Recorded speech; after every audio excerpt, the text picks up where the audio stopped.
Hello everyone, कैसे हो आप सभी। उम्मीद है आप सब अच्छे होंगे। अब हम ये क्वेश्चन करेंगे दीर्घवृत्त को, यानी कि दीर्घवृत्त दे रखा है हमें और उसका हमें क्या निकालना है, उससे घिरे क्षेत्र का क्षेत्रफल ज्ञात करना है। तो ये क्वेश्चन भी काफ़ी इंपॉर्टेंट है एग्जाम के हिसाब से। ठीक है, तो चलिए शुरू करते हैं। वीडियो को लाइक जरूर कर दें देखने के बाद। ठीक है, तो चलिए शुरू करते हैं इसे। हमें दीर्घवृत्त दे रखा है x² / 16 प्लस y² / 9 इक्वल 1। यह समीकरण नंबर 1 लिख सकते हैं इसे। ठीक है, अब इस समीकरण की यानी इस दीर्घवृत्त को हम तुलना करेंगे इस वाले दीर्घवृत्त से। x² / a² plus y² / b² बराबर 1 से तुलना करने पर, कंपेयर कर देंगे, करने पर जब हम इससे तुलना करेंगे तो यहाँ से a² जो नीचे लिखा हुआ है, a² का मान जो आ जाएगा 16 आ जाएगा। ठीक है, तो यहाँ से a का मान क्या आ जाएगा, +-4, क्योंकि 16 जो है 4 का वर्ग है, तो +-4 आ जाएगा। अंडर रूट चढ़ेगा ना इस पर, तो +-4 आ जाएगा। चाहो तो अभी पहले अंडर रूट चढ़ा कर लिख सकते हो। √16 + a बराबर +-4। ठीक है, ऐसे इधर b² की तुलना करेंगे तो 9 आ जाएगा। तो b का मान भी यहाँ से, b 3 का स्क्वायर होता है तो +-3 आ जाएगा। ठीक है, दोनों के मान आ गए। हम a को तो बोलते हैं दीर्घअक्ष और b को बोलते हैं लघु अक्ष।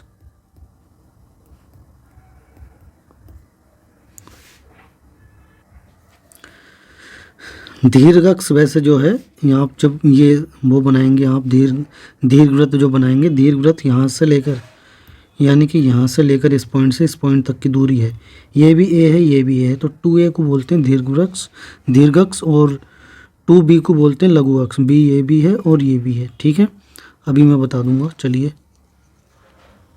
तो मैंने लिख दिया ये 2a और 2b को। हमने जो यहाँ से a और b का मान निकाल लिया। ठीक है, a और b का मान निकाल लिया। अब इसके बाद हम दीर्घवृत्त बनाएंगे। तो हमने x अक्ष बनाई और y अक्ष, x अक्ष और y अक्ष हमने बना दी है। x अक्ष है,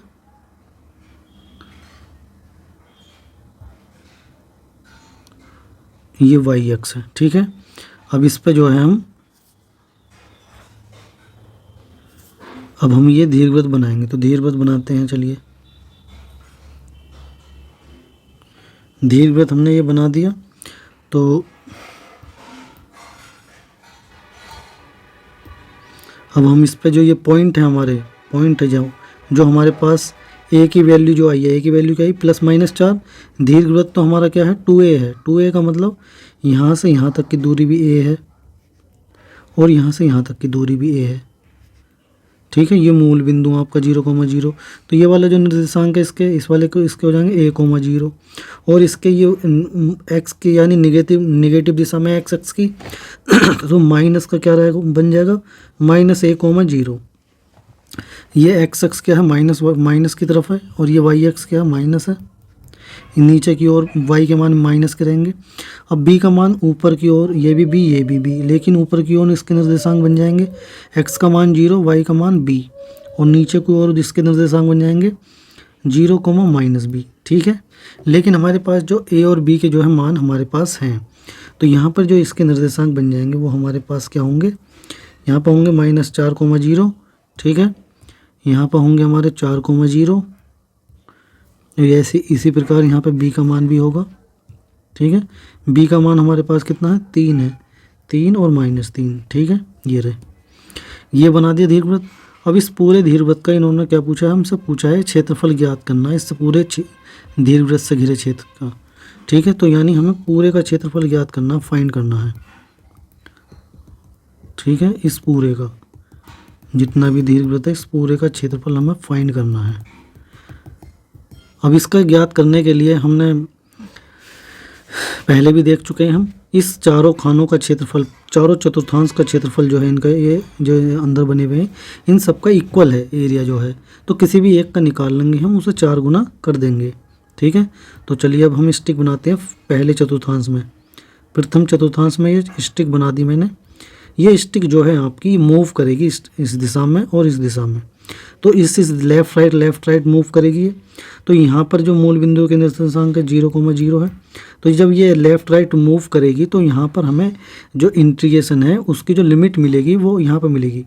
पहले मान यहाँ पे x का मान क्या है और यहाँ पर भी x का मान क्या है, वो हमारी x की लिमिट बन जाएगी। ठीक है, जैसे एरिया हम निकालते हैं यहाँ पर, एरिया बराबर इंटीग्रेशन y dx, और इसे 4 गुना कर देंगे हम, जो भी एक खाने का निकालने हम। तो लिमिट जो बनेगी हमारी क्या बनेगी, यहाँ पर जो है x का मान कितना है, 0 है। तो 0 तो लोअर लिमिट हो जाएगी, अपर लिमिट क्या हो जाएगी, +4।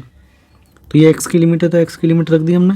ये स्टिक जो जहाँ से जहाँ तक मूव करेगी वो हमारी इसकी लिमिट बता देगी इंटीग्रेशन की। ठीक है, अब ये हो गया, यानी कि ये आ गया। अब यहाँ पे हमें y का मान निकालना, y का मान। तो ये स्टिक जिससे से टकरा रही है तो उससे हमें y का मान निकालना होता है। तो ये कब, तो ये तो दीर्घवृत्त है, यानी x² + y² + 9 = 1। इससे हमें y का मान निकालना। तो y का मान निकालने के लिए तो यहाँ पे x² + 16 है प्लस y² + 9 है बराबर 1। तो यहाँ से y² + 9 की वैल्यू हो जाएगी 1 - x² + 16। ठीक है, तो y² / 9 बराबर 16 - x² / 16। अभी यहाँ पे 9 को इधर राइट साइड में भेजेंगे तो y² बराबर 9/16, 16 को अलग लिख लिया, और 16 - x²। अब y की वैल्यू निकालेंगे तो इस पर अंडर रूट लग जाएगा। तो ये अंडर रूट लगेगा 9/16, और इस पर लगेगा अंडर रूट 16 - x²। तो ये जो होता है 9 तो 3 का वर्ग है, ये 4 का वर्ग है। ठीक है, ये लिया है हम 16 - x²। ये y का मान आ गया।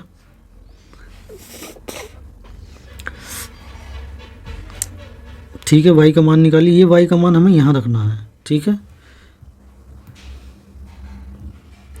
चलिए y का मान रखेंगे यहाँ पर 4, लिमिट 0 से 4। ठीक है, y dx। तो ये y यहाँ रखेंगे तो 3/4 अंडर रूट के अंदर 16 - x² dx। ठीक है, रख दिया हमने। जो कांस्टेंट वैल्यू है उसे बाहर निकालेंगे तो ये हो गया 4 से 4 तो कट जाएगा, ये वाला 4 इससे कट जाएगा, तो सिर्फ क्या बचेगा, 3 बचेगा ऊपर। 3 इंटीग्रेशन 0 से 4 अंडर रूट के अंदर 16 4 का वर्ग होता है, तो इसे ऐसे लिख सकते हैं 4 इसका स्क्वायर - x² dx। ठीक है, तो अब जो हमें इसका फॉर्मूला याद होना चाहिए इंटीग्रेशन का, अंडर रूट के अंदर a² - x² dx का। इसका फॉर्मूला होता है x/2 अंडर रूट के अंदर जैसे भी लिखा हुआ वैसे लिख देंगे, प्लस a² / 2, फिर आ जाएगा sin इनवर्स x/a। ये इसका फॉर्मूला है। ठीक है, ये फॉर्मूला हम यहाँ पर अप्लाई करेंगे। तो एरिया बराबर 3, अब फॉर्मूला लगा देंगे हम यहाँ पर, तो x/2 x/a, यहाँ पर x/2। ठीक है, फॉर्मूला लगा रहे हैं हम यहाँ पर x/2, और अंडर रूट में जो भी लिखा हुआ वो लिखेंगे 4 का square - x² plus a²। a का मान तो यहाँ पे 4 आ जाएगा, ये a² ही तो हमारा, तो a जो 4 है, तो आप चाहे तो 4 का स्क्वायर/2 भी लिख सकते हैं, या 16/2 भी लिख सकते हैं। और साइन इनवर्स x/a, a जो यहाँ पर 4 है। ठीक है, a जो यहाँ पर 4 है जिसकी पावर में है ये। तो ये तो हो गया हमारा इसका इंटीग्रेशन, फॉर्मूला लगा दिया। अब लिमिट लिख देंगे इसकी 0 से 4। ठीक है, अब हम इसे सोल्व करेंगे, लिमिट पुट करेंगे अब हमें। तो एरिया बराबर 3, पहले रखेंगे अपर लिमिट, x की जगह पर a रखेंगे। तो x की जगह पर जब हम 4 रखेंगे तो यहाँ पर देखो 4 का स्क्वायर - 4 का स्क्वायर आएगा, यानी ये 0 हो जाएगा, प्लस ये तो 16/2 है ही, और साइन इनवर्स 4/4, फिर माइनस लगाएंगे फॉर्मूले के अंदर, और ये अपर लोअर लिमिट रखेंगे, ब्रैकेट लगा सकते हैं आप। जब हम x की जगह 0 रखेंगे यहाँ पर तो ये तो पूरा 0 बन जाएगा, प्लस अब यहाँ पर 0 रखना, तो ये 16/2 और साइन इनवर्स 0/4, यानी 0 ही रह जाएगा 0/4।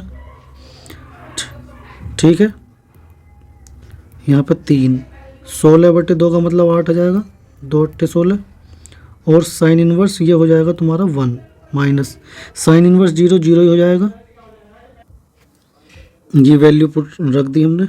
अब एरिया बराबर 3 × 8 × साइन इन्वर्स 1, तो साइन इन्वर्स 1 यानी 1 जो है कौन से कोण पर मान होता है वो हमें लिखना है, या फिर इसे ऐसे भी लिख सकते हैं आप, साइन इन्वर्स 1 है ये, 1 कौन से कोण का मान होता है, π/4 का, π/2 का होता है 90 डिग्री का, तो ये हमने लिख दिया। ठीक है, ऐसे भी लिख सकते हैं, साइन इन्वर्स से साइन हट जाएगा, 8 या 24, साइन इन्वर्स से साइन हट जाएगा तो ये आएगा π/2। ठीक है, अब यहाँ से ये जो इसे काट डिवाइड कर देंगे, 2 से कितनी बार कटेगा, 12 बार, तो ये आ जाएगा 12 पाई, 12 पाई, तो वर्ग इकाई लिख दो या वर्ग मात्रक लिख दो, तो ये इसका आंसर हो जाएगा। ठीक है दोस्तों, उम्मीद करता हूँ दोस्तों आपको ये वीडियो जो है पसंद आई होगी। वीडियो को लाइक कर दें, शेयर कर दें दोस्तों में। ठीक है, चलिए मिलते हैं जल्दी नेक्स्ट वीडियो में। Okay bye.